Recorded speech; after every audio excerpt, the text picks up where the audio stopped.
Welcome to Senjudar academy. இன்றைய நடப்பு நிகழ்வுகள் சார்ந்த சில முக்கிய வினாவிடைகள். ஏசியான் அமைப்பின் தலைமை பொறுப்பை எந்த நாடு ஏற்றுக்கொண்டுள்ளது? Answer B, Philippines.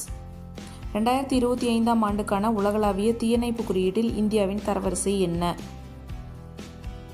Answer A, 4வது. உலகளாவிய ஃபயர் பவர் குறியீடு GPF 2025 மனிதவளம், பாதுகாப்பு, பட்ஜெட்டுகள், தளவாடம் மற்றும் தொழில்நுட்பம் போன்ற 60க்கும் மேற்பட்ட காரணிகளை பயன்படுத்தி உலகின் வலிமையான இராணுவங்களை தரவரிசைப்படுத்துகிறது. தேசிய விதைகள் கழகம் எந்த அமைச்சகத்தின் கீழ் செயல்படுகிறது? ஆன்சர் ஏ, வேளாண்மை மற்றும் விவசாயிகள் நல அமைச்சகம்.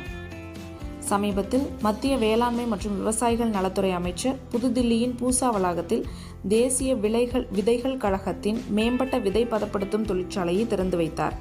தேசிய விதைகள் கழகம் NSC ஆனது 1963 ஆண்டு அடித்தள மற்றும் சான்றளிக்கப்பட்ட விதைகளை உற்பத்தி செய்வதற்காக நிறுவப்பட்டது. இந்திய அரசாங்கத்துக்கு முழுமையாக சொந்தமான அட்டவணை B மினிரத்னா வகை 1 நிறுவனமாகும். தமிழகத்தின் எலுமிச்சை நகரம் என்று அழைக்கப்படுவது எது? Answer D, Puliyangudi.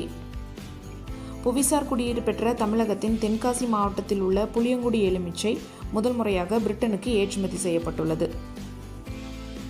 ரஃபேல் போர் விமானத்தில் முதல் பெண் விமானி யார்? சி, சிவாங்கி சிங். இந்திய விமானப்படையின் ஸ்குவாட்ரன் லீடர் சிவாங்கி சிங் துணை லெப்டினன்ட். சமீபத்தில் குடியரசுத் தலைவர் திரௌபதி முர்மு அவர்கள் ஹரியானாவின் அம்பாலா விமானப்படை நிலையத்தில் ரஃபேல் போர் விமானத்திலிருந்து 30 நிமிடங்கள் 200 கிலோமீட்டர் தொலைவிற்கு பயணித்தார். உலக சிக்கன நாள் என்று கடைபிடிக்கப்படுகிறது?